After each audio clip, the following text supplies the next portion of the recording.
Today we're talking about an important topic that we're covering in TED Magazine, on tedmag.com, and in our social media. But first, in case you didn't know, IDEA has just announced that it has more than 600,000 products now compliant in its data warehouse with its data certification program. 600,000. But with that comes the importance that distributors ramp up their e-commerce game. What could happen if manufacturers are not happy with what's being done with the data they are supplying? Disintermediation. Disintermediation. I actually had to clean my desk to do that one. In simple terms, it's the elimination by online sources of the traditional middleman or intermediary between the seller and the buyer. Nobody really wants that.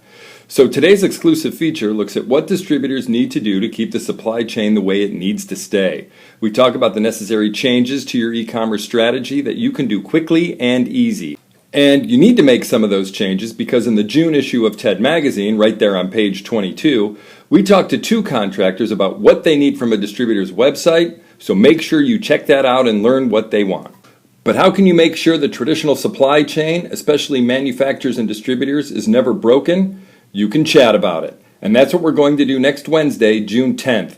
At 1 p.m. Central Time, and that would be 2 p.m. for all of you on the East Coast, we're going to host our TED Magazine TED Chat on disintermediation and how to improve the relationship between manufacturers and distributors.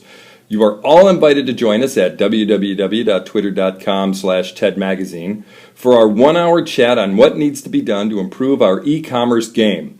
Not only are we inviting you, but we're also asking you to invite others in your office to join us. Just make sure after each of your tweets that you include the TED Chat hashtag so everyone can see it. We hope to see all of you next Wednesday, June 10th at 1 p.m. Central.